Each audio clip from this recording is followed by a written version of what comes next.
I'm Kate Kelly with America Comes Alive, where you'll find great stories simply told. What is a magic lantern? I used to see these devices on display in museums. I had no idea what they were, but realized no magician was involved. I soon learned they were an early form of slide projector, first created in Europe in the mid-1600s. Because they really were magical in their simplicity, they remained in use until the 1950s.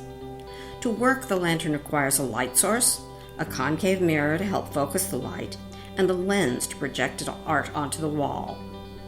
The first lanterns used candlelight, so early lanterns required chimneys for the smoke. Candle flames were small, so the images were pale, but people who gathered close to the lanterns saw the projected pictures.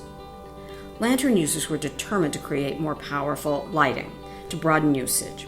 In the 1820s, a scientist in England learned to use a blowpipe that burned hydrogen and oxygen to produce a very hot flame. If he directed the flame toward calcium oxide, a chemical known as quicklime, it resulted in a very white light, known as limelight.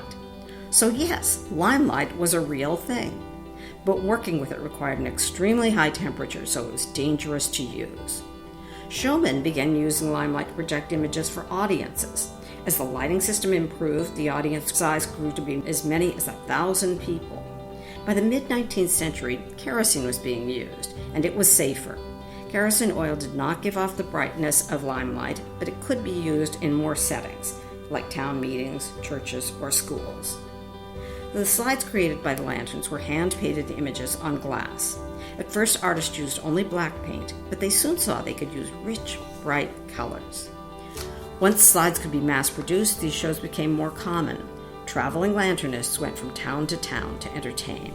Initially, one slide was shown at a time, but projectionists soon saw that early movement of images could happen by slipping slides. The artists painted several pictures along a thin length of glass. Then the lanternist pulled the glass slowly past the opening to create movement. It's the same illusion of animation achieved when you thumb through a flipbook sold in gift stores today. For a humorous take, the slide could be moved back and forth repeatedly. A person's eyes could appear to bulge out or in, or a fish could leap out of the water again and again. Electric light bulbs were a big advance in creating strong lighting for the lanterns, but it changed the artistry.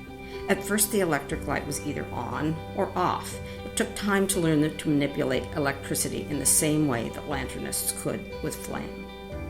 The magic lantern went through various updates and improvements, and it remained in popular use up until the early 1950s, when it was permanently replaced by the electric slide projector. I'm Kate Kelly with America Comes Alive. Look around and see what inspires you.